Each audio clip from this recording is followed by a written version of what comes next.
On Wednesday, a federal court dealt a major legal blow to President Trump's global trade agenda.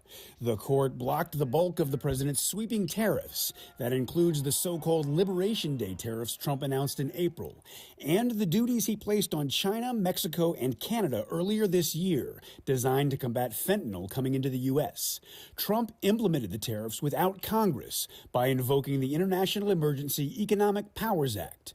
The legal team for the plaintiffs in the case argued the administration interpreted the law too broadly. What it does is interpret the law, the International Emergency Economic Powers Act, and it says that that does not authorize the president to issue unlimited unilateral tariffs. The court agreed, ruling Trump didn't have the authority to impose the sweeping tariffs in the way that he did. The Constitution gives the power to tariff to Congress, not to the president. So that means there's got to be some limit when Congress delegates that authority to the president. The administration immediately appealed the decision. The White House pushed back against the court's ruling, releasing a statement that read in part, quote, "It is not for unelected judges to decide how to properly address a national emergency." I'm Reed Binion reporting.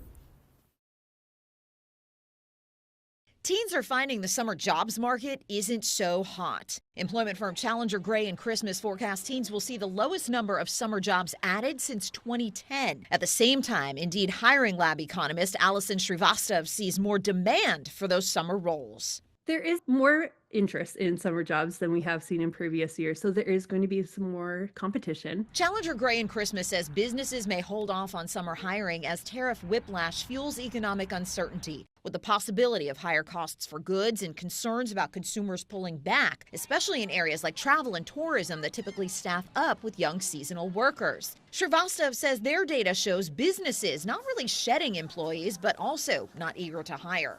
People are kind of frozen in place. You know, it's a little bit of a deer in the headlights situation. So there's only so long that can go on for before, people have to start making business decisions, especially in those more short-run markets like summer jobs. Areas where jobs do remain available are tried and true in-person summer gigs like offices that need administrative help and camps and recreation. We haven't seen really a shift in necessarily the jobs that people are hiring for the summer, more of just like an overall decline. It's still very much camp counselors is a big one, lifeguards, things like that. In Washington, I'm Karen Kafa. We've heard so much from Wall Street about their frustration and the concerns relating to tariffs.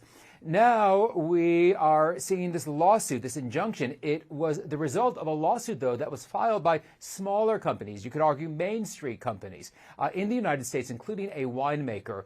Let me update you on where things stand because we've seen so many twists and turns over recent weeks. Right now, a 30% tariff on Chinese products has been halted.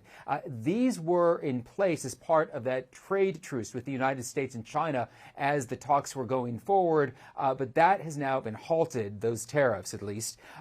The 25% tariff on goods from Mexico and Canada, halted. A 10% tariff on most goods coming into the United States, halted. What remains, though, is a 25% tariff on automobiles, steel, and aluminum. That's of great interest to Europe, as well as many countries here in Asia, which are very heavily automotive focused. So those are still in place. The White House says it's appealing this. As that moves forward, we are getting some response from the Chinese government here in Beijing, very much, though, along lines of the past, saying that there are no winners in a trade or tariff war. I'm Mark Stewart, CNN, in Beijing, China.